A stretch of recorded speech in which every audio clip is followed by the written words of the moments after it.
I am Vanshika and welcome to my channel study with Meenakshi. तो आज हम क्लास 12 का चैप्टर 1 पढ़ेंगे, शीत युद्ध का दौर। इसमें मैं पहले आपको इसका इंट्रोडक्शन पढ़ाऊंगी, उसके बाद मैं आपको हर टॉपिक को समझाऊंगी। तो इसमें बताया गया है कि जब हमारा वर्ल्ड वॉर सेकंड ख़त्म होता है तो दो शक्ति उभर के आती है। वो एक तरफ होती है सोवियत संघ और एक तरफ होती है यूएसए। उसके बाद गुप्त निरपेक्ष जैसे कुछ देश इसमें आते हैं। तो इन सभी चीज़ों के बारे में हम लाइन वाइज इसमें पढ़ेंगे। तो पहले हम इसमें कार्टून देख लेते हैं। इसमें दो झंडे दिखाए गए हैं। पहला जो कार्टून है वो उसमें कौन सा झंडा दिखाया गया है? यूएसए का। ये उस टाइम की घटना है जब अमेरिका ने जापान पर परमाणु बम गिराए थे। और जो दूसरा चित्र हम देख रहे हैं वो उसमें जो झंडा है वो है यूएसएसआर का, कि जब यूएसएसआर जर्मनी पर अपना हस्तक्षेप कर लेती है।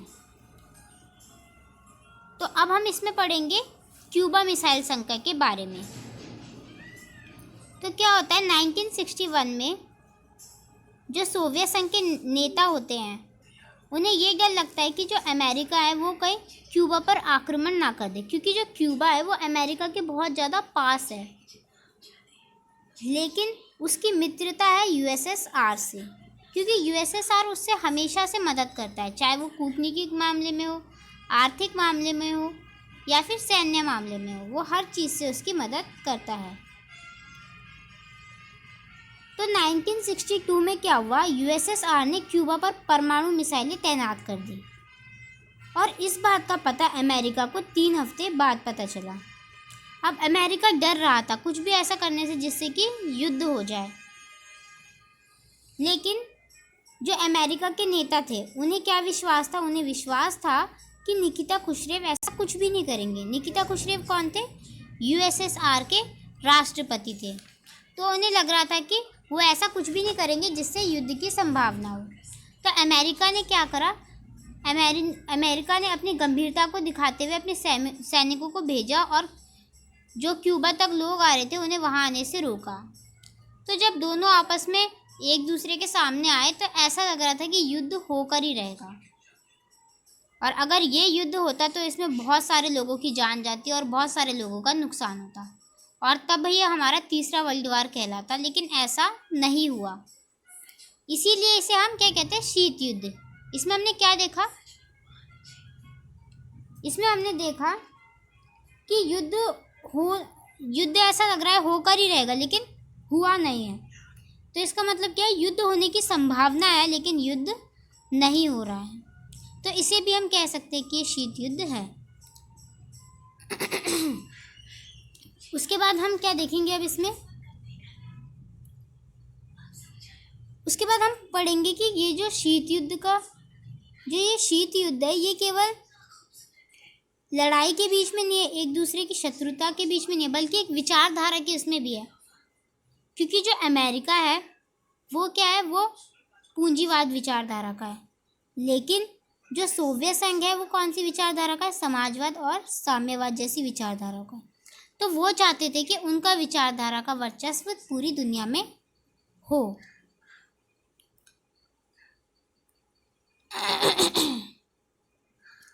उसके बाद अगर हम शीत युद्ध की बात करें तो शीत युद्ध आखिर है क्या?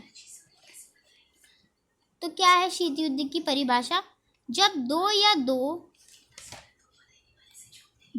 देश या दो गुट एक दूसरे पर प्रत्यक्ष रूप से आक्रमण नहीं करते, बल्कि एक दूसरे को अप्रत्यक्ष रूप से नीचा दिखाकर कमजोर करते हैं। मतलब वो एक दूसरे के ऊपर हमला नहीं करते, बल्कि अपनी बातों से एक दूसरे को नीचा दिखाने की कोशिश करते हैं और हर संभव प्रयास करते हैं कि वो उन्हें नीचा दिखा सके। तो इसी को हम क्या कहते हैं?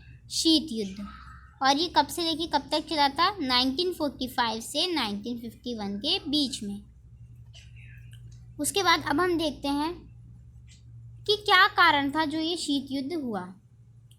पहला कारण ये था कि वो दोनों अपनी विचारधारा को स्थापित करना चाहते थे, इसीलिए वो लोग उनके बीच में शीत युद्ध हुआ। दूसरा कि उस टाइम पे जो हथियार थे, परमाणु हथियार, वो बहुत ज़्यादा उपलब्ध हो रहे थे, इस वजह से भी शीत युद्ध का कारण माना जाता है।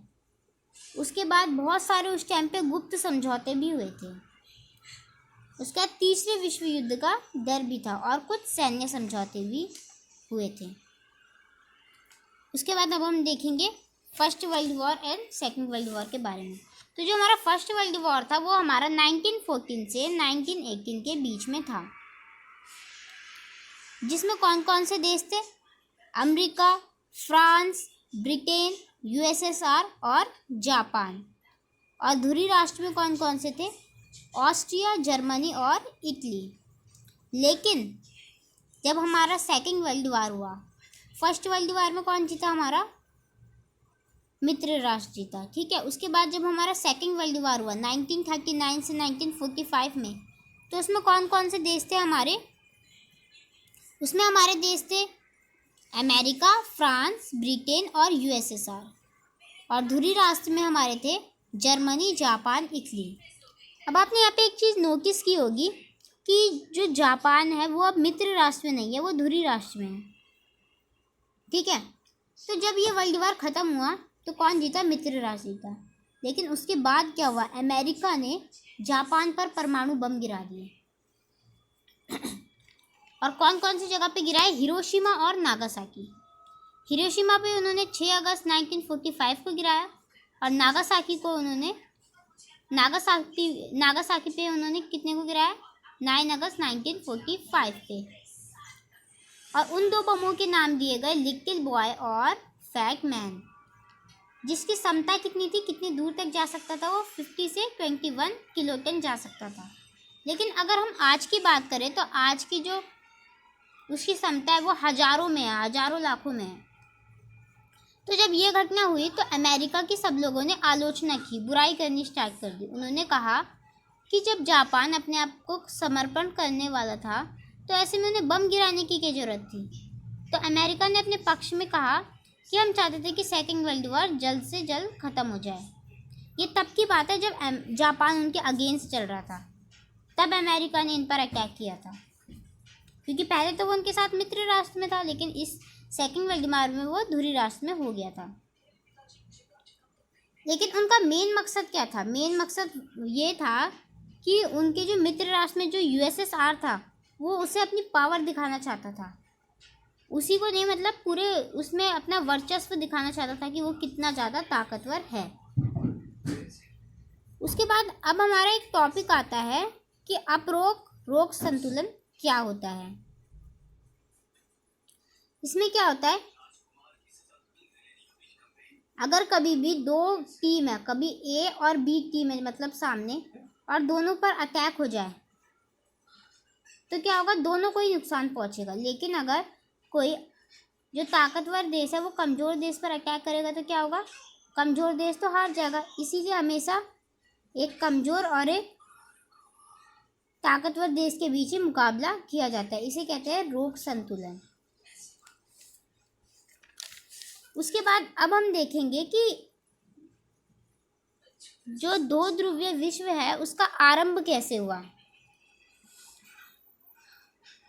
दोनों महाशक्तियों ने क्या किया? विश्व के जो अलग अलग देश थे उस पर अपना प्रभाव बढ़ाना शुरू कर दिया उन्होंने। और बंटवारा कहाँ से हुआ? यूरोप से स्टार्ट हुआ। अब दुनिया को दो भागों में बांट दिया गया और यूरोप की क्या कैपिटल थी? बर्लिन। तो जो बर्लिन की दीवार है उसके बारे में हम नेक्स्ट चैप्टर में पढ़ेंगे। तो इसे दो उसमें बांट दिया गया। एक तरफ क्या हो गया? पूर्वी यूरोप और दूसरी तरफ पश्चिमी यूरोप। पूर्वी यूरोप में हमारा यूएसएसआर आ जाता है और पश्चिमी यूरोप में हमारा यूएसए आ जाता है। अब क्या हुआ? अब देश कैसे शामिल हुए? कुछ देश अमेरिका में शामिल हुए तो कुछ देश यूएसएसआर में। तो कैसे शामिल हुए? तो क्या हुआ? महाशक्तियों ने इनसे कुछ वादे किए। उन्होंने कहा कि हम तुम्हें सुरक्षा देंगे, अगर कोई भी तुम पे अटैक करेगा तो हम तुम्हारी रक्षा करेंगे। उसके बाद उन्होंने कहा कि अगर तुम्हें आर्थिक रूप से कोई भी मदद चाहिए होगी तो हम तुम्हारी उसमें मदद करेंगे। उसके बाद सैन्य सहायता में क्या हुआ? उन्होंने कहा हम तुम्हारी सेना में भी सहायता करेंगे, हथियार देंगे तुम्हें। तो महाशक्तियों को ऐसी क्या जरूरत पड़ी कि वो छोटे देश को अपने साथ शामिल करें? छोटे देश का तो पता चल गया कि वो कमज़ोर थे, इसलिए उन पर कोई भी हमला कर सकता है, इसलिए महाशक्तियों ने बचाने का वादा किया, इसलिए वो चले गए।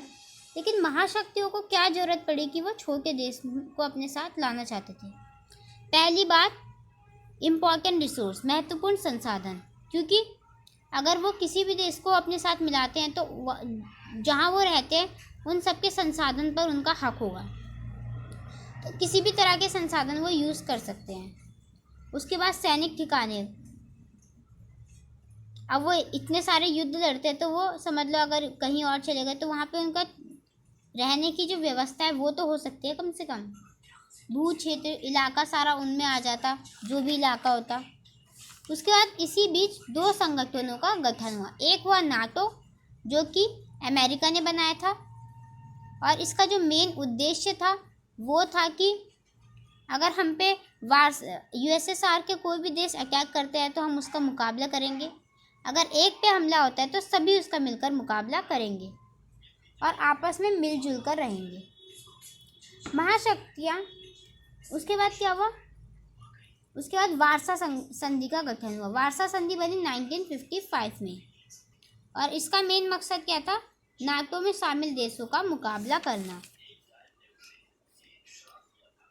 तो आज की वीडियो हमारी यहीं पे ख़त्म होती है, और पार्ट 2 में हम नए सीरीज से स्टार्ट करेंगे और मैं आपको कुछ रिवाइज भी करवाऊंगी। तो अगर आपको मेरी वीडियो पसंद आई हो तो मेरी वीडियो को लाइक कीजिए, शेयर कीजिए और बेल आइकन पे क्लिक कीजिए। Thank you.